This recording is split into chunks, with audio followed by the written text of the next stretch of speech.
Hello friends, and welcome to the 2023 edition of Birthday May. As the title suggests, May is my birthday month, and if you're watching this video when it comes out, the upcoming Monday, likely tomorrow if you're watching this on YouTube, is my actual birthday. And as tradition that we've started last year suggests, I like to center May around a current skill or topic that I'm currently obsessed with in my own art. Last year we did Classical Art Month, where we took a look at some of the old masters, and this year I want to look at one topic and one topic only, and that is dramatic lighting. Lately I've seen that when I'm scrolling through social media, the only art that really catches my eye is the one with super dramatic lighting. Be it sunshine, moonlight, dusk, or golden hour, every time I see a painting with any kind of dramatic light, I have to have it. I have to have that skill. I'm like the Pied Piper of art skills. So this entire month, if you'll indulge me, we're gonna look at one base painting and see how altering just the lighting can dramatically alter the outcome. And hopefully by the end of this month, we'll have a bunch of different lighting scenarios in our visual library that we can pull out at will. And today we're gonna start the month with some bright sunshine like it is outside right now. So if you enjoyed this video and learned something today, please do remember to like and subscribe. Comment below which lighting setup you want to see next. And without much further ado, let's take a look at Dramatic Lighting Month, episode 1.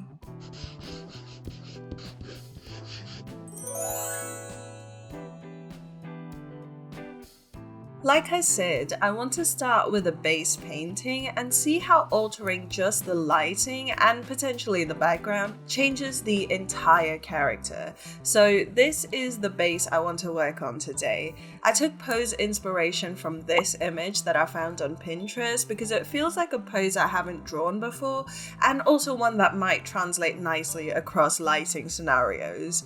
You'll see the base painting change drastically in terms of the elements in the final piece because, as usual, I did too much. But anyway, I don't want this video to be yet another lighting tutorial because we've done a few of these already. So today I want to really focus on some more recent, unusual tips that have really helped my understanding of painting bright daylight. So yeah, let's get into it. So my first tip today is to try starting by painting most of the background. If you caught last week's style study, you know that this is something I did in the original painting section of that video, and it honestly helped me like crazy. I learned that painting the background quite literally sets the scene for the value and color palette, but more importantly, it gives you a starting point. I don't know if this is something you guys deal with, but I really struggle to come up with interesting lighting scenarios when the character is flattered in and against a blank background. For as long as I can remember, I've done like 99% of my paintings in the order of painting the character first and then painting the background to match. And due to this, 99% of my paintings have the most basic, bright ambient lighting setup and just look really boring. Bright, sure, but boring. And I can't believe it's taken me over 11 years of painting to realize that, hey, maybe I don't need to follow that order of painting as a rule. Maybe it will work better if I start with the background. I'm still obsessed with sunny portraits taken in fields of tall grass, and it is definitely a quick background to put together, so that's kind of what I'm doing here. Remember, with a morning sky, it is brightest at the horizon and gets more intensely blue as you go higher up, and it's the same thing with the ground because of atmospheric perspective. So if you do end up painting an open field daylight type scene, stick your palest desaturated color at the horizon and then go darker and more saturated towards either edge. I also painted in some wispy white clouds using some cloud brushes from my brush kit, and that added just enough texture to the sky in order to balance out all the grass underneath. Such a basic background, but look how you can instantly tell exactly what kind of lighting setup will suit it best. Works so much better for me personally than having to guess what lighting will suit the character and then trying to figure out a background. Now at this stage, the temptation might be to jump in and throw on a bunch of key light onto her face, but wait, allow the painting to tantalize you a little longer, because my next tip is to actually paint in the ambient colors and shadows first. I know it is counterintuitive, but trust me, this is an important point. Sure, a beautiful bright key light is gonna catch your eye and bring the extreme drama, but without an equally beautiful midtone and shadow to match, it is just gonna appear flat. I started with an overlay layer on top of the skin, and having grabbed some colors from the background, gently airbrushed the skin with a bit of ambient color. Because there is so much visible open sky here, I definitely wanted a lot of blue bouncing onto the skin. However, one important thing to keep in mind is that skin tone affects the blueness quite a bit. As a general rule, paler skin tends to be cooler toned, and because it is lighter, it reflects the ambient color a lot better, in this case, blue. But since our character here has darker skin, which tends to A, absorb more light, and B, be inherently much warmer toned, here the blue of the sky is actually going to reflect a lot subtler and in fact just appear a spot of desaturation in the skin. Now let's look at some actual visible shadows. This is a crucial juncture for us because we're actually going to have to pick a direction for the key light. Any shadow that isn't ambient occlusion always tells us about the direction of the key light. Here, I want the light to hit from the left of the screen, and remember, because this is daylight, the sun is going to be quite high up. So the brightest lights will hit at the top left of her face and hair, while the shadows will all lean towards the bottom right, and that is exactly where I'm going to place them. Now, a common bad assumption to make, and one I have made and still often do make, is that because sunlight is warm, the shadows will all be cooler toned. Sure, in a simplistic sense, this works, but we're here to go beyond simplistic painting, so let's think about some other factors for the rest of this video. And the first factor is to consider how light interacts with skin. Like I just mentioned, a lot of the light that hits skin soaks right into it. And what happens when light goes under the skin surface? That's right, subsurface scattering. But because subsurface scattering is such a soft, elusive, low-strength effect, you really only see it in places that neither the ambient nor the key light are hitting. In other words, you'll see it in the darkest core shadow. So funnily enough, while a lot of the shadow will be cooler toned, the darkest, most intense shadows will likely have some interesting warmth in there to show a little bit of subsurface scattering. As you can see, I limited this to just the bottom right of the face and the inner corner of that eye, and maybe a little bit in the neck and chest. The rest of the shadows are still fairly cool toned / desaturated, but what painting the shadows first does is give us a direction for the key light and also make sure we're not painting one-dimensional cool toned shadows. Okay, now we can put our key light in. The biggest tip I want to give you, and the one thing I hope you definitely take away from this video, is that when you're trying to paint dramatic light, stop thinking about it in terms of the actual contrast between bright light and dark shadows, and instead think in terms of the position of the light. This is, again, something I learned while working on last week's video, but the most drama in your lighting comes from placing the light either beside or behind the character. Like, it literally doesn't matter how dark the shadow is, which is what I initially thought drama was about, was how dark the shadows are. But here, look at this photo of Elle Fanning. It is so dramatic, but the shadows aren't even that dark. It is dramatic because the light is hitting from slightly slightly behind her.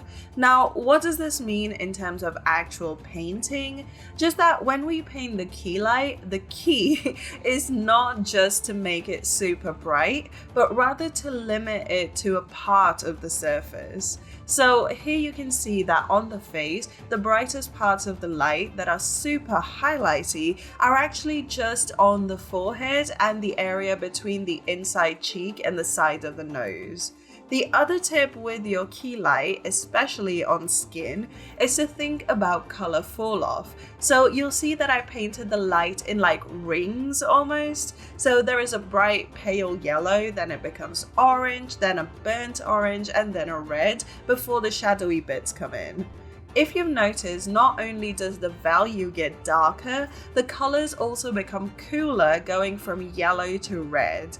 I find that this is especially important with daylight, where the most central, brightest spot is so bright that it just looks desaturated. And against all these warm tones, that creates a cold spot right in the middle of the highlight. I found that this is kind of unique to daylight, or something like with golden hour, there will be a warm, saturated highlight. We'll come to golden hour in a different video, but I thought it was an interesting distinction. I did eventually end up getting rid of a lot of the metallic bits in her outfit, just purely because it was all way too much. But yeah, let's go ahead and refine now. So the most common question I've had come up in my own work is which edges should you blend and which ones should you keep hard? And initially I thought it was all about the planes. If it is a hard bend, you keep the edge hard, and if it's a rounder surface, you blend it out. And while that is true, when it comes to skin, where you rarely have very hard corners, this can lead to a lot of overblending. But it is while working on this painting I realized there can be a different system. Don't just think planes, think values. Now, I've constantly said that it is helpful to blend within values, but not so much across them. So blend highlights into highlights, midtones into midtones, and shadows into shadows. However, just like with the shadows earlier today, let's think about some nuance. I found by looking at art where they've painted daylight beautifully, one common aspect is that while most of the values are well blended, the brightest brights and the darkest darks are left untouched. I genuinely don't know why this works as well as it does. Maybe it adds some serious dimension in the planes that would be directly hit by or directly opposed to the key light, and that helps to really sculpt the skin. I don't know, but if you guys know why this works so nicely, please comment below. But that is basically what I did through the entire painting. I left the brightest and darkest parts of the skin alone, but with the rest of the values, I did the usual thing of blending highlight into adjacent highlight, midtone into adjacent midtone, and so on. I specifically don't like to blend across values, at least not where two adjoining colors are drastically different, because that is like the quickest way to make it all look muddy.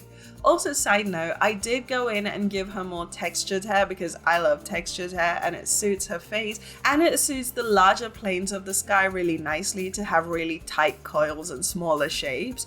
Always thinking about shape language, guys, always. Okay, time for some special effects when it comes to really selling the lighting setup as both believable and eye-catching.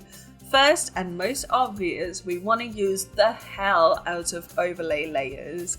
This is best done with a soft airbrush. I grabbed a warm pale orange and hid the entire character with a really gentle glow. I did consider also using the overlay layer to add shadow, but look how instantly messy that became. So the lesson here is to have soft light, but not soft diffuse shadows. Next, try the cut and blend technique for adding spots of light. Here on her breast, I wanted some light to hit inside the shadowy area, kind of like a Rembrandt light, but for the chest area. But the point is, a fun way to do this is to erase out the shadow with a hard-edged eraser or paint in the light with a hard-edged brush, and then only blend the edge that is further away from the light source, which here is screen right. I just wanted to mention this quickly because it is a really cool tip and it looks really cool. Now, a super quick and simple but incredibly overlooked step is to make sure that your background color matches your character, at least when it comes to the overall highlights and shadows, especially when you're trying to depict natural light. Mostly because this way the character fits into the scene, and it really pushes the idea that everything in the scene is illuminated by the same light source. And my final tip for today is light blooms. This is yet another thing we can use overlay layers for, is to create these soft-edged but intense blooms of light where it looks like the sun is hitting so hard that some spots in the scene are just straight up white light. I feel like this is one of those dreamy, magical effects that really elevate a painting, so yeah, give it a go.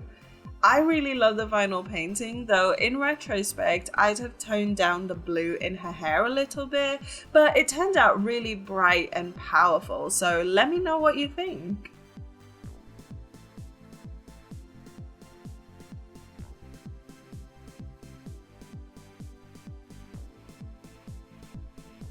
Am I obsessed with how this painting turned out? Yes, I am. And am I going to be obsessed with how next week's lighting scenario turns out? Absolutely I am. That's the beauty of Birthday May, is we get to fall in love with every aspect of one individual skill. If you guys enjoyed this video and learned something today, please do remember to like and subscribe. Comment below if you'll be using this lighting setup for every painting for the rest of time. And of course, come say hi on Instagram and Discord. All of the links are down below. Check out my custom brush pack with over 60 custom brushes for Critter and Photoshop over here on my Gumroad. It is a great way to support this channel and all of these videos. Also, if you enjoyed this video, you will enjoy last week's style study. I'll leave it down here. We looked at really dramatic lighting there, and that is kind of what inspired this entire month, to be honest. So if you haven't watched that yet, I'll leave it out here in the outro. But yeah, that's about all I have to say today. So thank you guys so much for hanging out with me. I really hope you've enjoyed it as much as I have, and I'll see you guys on the next one. Bye!